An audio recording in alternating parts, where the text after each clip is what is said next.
تذكر يوما كنت تعانق دمعة الفكر تناجي الله في صبر وترجو رحمة بسم اللہ الرحمن الرحیم۔ السلام علیکم ورحمۃ اللہ وبرکاتہ۔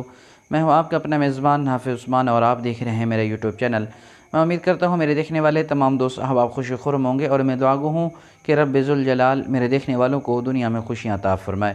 اگر ابھی تک آپ نے میرے چینل کو سبسکرائب نہیں فرمایا تو جلدی کریں، چینل کو سبسکرائب کریں، لائک کریں، شیئر کریں، ایک اچھا سا پیارا سا کمنٹ ضرور فرما دیں۔ ایک علاقے کے اندر بادشاہ منتخب کرنے کا بڑا عجیب سا رواج تھا۔ اس علاقے کے اندر سال کے پہلے دن بادشاہ کو منتخب کیا جاتا تھا، اور سال کے آخری دن بادشاہ کو اپنے تخت سے ہٹا کر ایک علاقہ غیر میں چھوڑ آیا جاتا تھا۔ وہ علاقہ غیر کیا تھا کہ جہاں پر سانپ اور بچھو ہوتے تھے وہاں پر اس بادشاہ کو چھوڑ آتے تھے۔ اگر وہ بادشاہ کسی طریقے سے ان سانپ اور بچھوں سے بچ جاتا تو بھوک کی وجہ سے وہ مر جاتا تھا۔ اس دفعہ سال کے پہلے دن شہر کے اندر داخل ہونے والا انسان کوئی شہر سے دور دراز علاقے کا نظر آتا تھا۔ جو ہی وہ بندہ شہر کے اندر داخل ہوا تو لوگ اس کے قریب ہو کر اسے مبارکباد دینے لگے، مبارکیاں پیش کرنے لگے۔ انہوں نے اس سے بتایا کہ آپ کو مبارک ہو، آپ ہمارے شہر کے بادشاہ مقرر ہو چکے ہیں، اور ساتھ میں یہ بھی بتایا کہ ہمارا رواج ہے جو بھی بندہ سال کے پہلے دن ہمارے شہر کے اندر داخل ہوتا ہے ہم اسے بادشاہ مقرر کر دیتے ہیں، اسے تخت پر بٹھایا جاتا ہے۔ بہرحال وہ خوش بھی ہوا اور حیران بھی ہوا۔ اسے لے جایا گیا بادشاہ کے تخت کے قریب اور اسے بادشاہ کے تخت پر بٹھایا گیا۔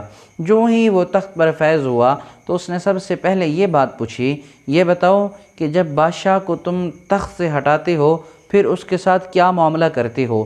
تو لوگوں نے کہا، وزیروں نے کہا یا بادشاہ کے دربار کے اندر جو بھی موجود تھے انہوں نے کہا ہمارا ایک رواج ہے، ہماری ایک رسم ہے، وہ یہ ہے کہ ایک سال ہمارے علاقے میں بادشاہی کرتا ہے، پھر اس کے بعد اسے تخت سے ہٹا کر ایک علاقہ غیر میں چھوڑ آتے ہیں۔ وہ علاقہ غیر ایسا ہوتا ہے کہ جہاں پر سانپ اور بچھو ہوتے ہیں۔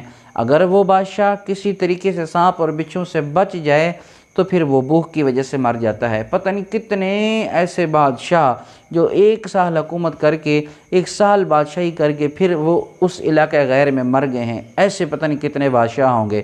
بہرحال اس نے یہ واقعہ سنا تو پریشان ہوا، غم زدہ ہوا، پھر اس کے بعد اس نے عقل مندی سے کام لیا۔ سب سے پہلے اس نے یہ حکم جاری کیا کہ مجھے اس علاقے کا وزٹ کرایا جائے، جس علاقہ غیر میں تم بادشاہ کو چھوڑ آتے ہو اس علاقے کا ہمیں وزٹ کرایا جائے۔ تو بادشاہ کے وزیر، بادشاہ کے دربان اس بادشاہ کو لے گئے، اس علاقہ غیر کا وزٹ کرایا۔ بادشاہ نے اچھے طریقے سے جانچ پڑتال کی، ادھر ادھر دیکھا، وزٹ کیا اور معائنہ کیا، اس کے بعد واپس آیا۔ تو سب سے پہلے اس نے یہ حکم جاری کیا کہ علاقہ غیر، بادشاہ کی دربار سے علاقہ غیر کی طرف جو راستہ جاتا ہے اس راستے کے ارد گرد سبز درخت لگائے جائیں اور بہترین راستہ بنایا جائے، پھر اس راستے کے بیچوں بیچ محل تیار کیا جائے۔ پھر اس نے کہا کہ اس محل کے ارد گرد آگے پیچھے باغات لگائے جائیں۔ تو بہرحال بادشاہ کے حکم پر بہت ہی اعلیٰ قسم کا راستہ تعمیر کیا گیا۔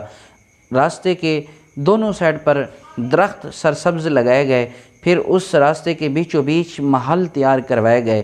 بادشاہ کا حکم مکمل ہوا اور اتنی دیر میں بادشاہ کی لمٹ بھی پوری ہو گئی۔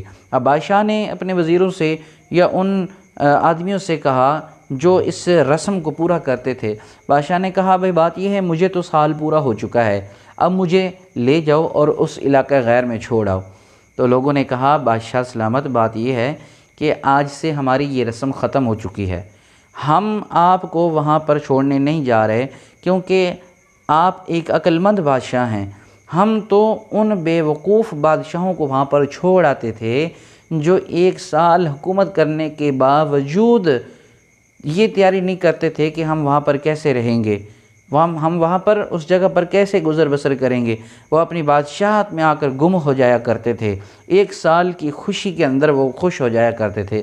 بہرحال آپ ایک عقل مند بادشاہ ہیں، عقلمند انسان ہیں۔ آپ جب بھی یہاں پر پہلے آئے، آپ نے تخت پر فیض ہوئے، اپنے تخت پر فیض ہونے کے بعد سب سے پہلے آپ نے اس جگہ کو تعمیر کرایا، سب سے پہلے آپ نے اس جگہ کو خوبصورت بنایا جس جگہ پر آپ نے 1 سال کے بعد جانا تھا۔ ہمیں ایسے ہی عقلمند بادشاہ کی، ایسے ہی عقلمند انسان کی ضرورت ہے، لہٰذا ہم آپ کو وہاں پر چھوڑنے نہیں جا رہے۔ تو دوستو یہ کیا تھا سب؟ یہ دیکھیں، یہ ایک بات یاد رکھ لیں کہ یہ جو ویرانے والی جگہ تھی، یہ جو جہاں پر سانپ اور بچھو تھے وہ کیا تھا، اور بادشاہ کون تھا، اور وہ محل اور یہ ساری سال کی زندگی یہ کیا چیز ہے؟ تو یاد رکھ لیں، بادشاہ میں اور آپ ہیں۔ وہ ویران جگہ جہاں پر لوگ بادشاہ کو چھوڑ آیا کرتے تھے وہ قبر ہے، اور وہ دنیا جو مجھے اور آپ کو اس ویرانے کے اندر چھوڑ آئے گی، کسی نے پھر نہیں پوچھنا۔ اور ہم اس دنیا کے اندر آ کر دنیا کی محبت میں کھو گئے ہیں، ہم نے اپنی قبر کو تیار نہیں کیا، ہم نے اپنی قبر کو خوبصورت نہیں بنایا، ہم نے ان رستوں کو خوبصورت نہیں بنایا جہاں سے ہم نے بادشاہت چھوڑ کر اس دنیا کو چھوڑ کر جانا ہے، جہاں ہماری آخری آرام گاہ ہوگی، جہاں ہمارا آخری گھر ہوگا، ہم نے اس کی فکر نہیں کی۔ تو دوستو آج بھی کچھ نہیں بگڑا، لوٹ آئیں، اپنی آخرت کی فکر کر لیں، اپنی حشر کی فکر کر لیں، آپ ان رستوں کی فکر کریں جہاں سے ہم نے گزر کر جانا ہے، ورنہ یاد رکھیں پھر وہی ویرانے کی جگہ، پھر وہی سانپ اور بچھو، پھر وہی ڈس ڈس کے مار دیں گے اگر ہماری تیاری نہیں ہوگی۔ آپ بھی ایک عقلمند بادشاہ بنیں، آپ بھی ایک عقلمند انسان بنیں، کیونکہ عقلمند بنیں گے تو پھر دنیا کی زندگی کے اندر آخرت کی زندگی کا، آخرت والی زندگی کی تیاری کر کے جائیں گے، قبر کی تیاری کر کے جائیں گے۔ دعا کرتا ہوں رب ذوالجلال مجھے آپ کو، ہم سب کو عمل کی توفیق عطا فرمائے۔ رب تعالیٰ مجھے اور آپ کو قبر کی حشر کی تیاری کرنے کی توفیق عطا فرمائے۔ السلام علیکم ورحمۃ اللہ۔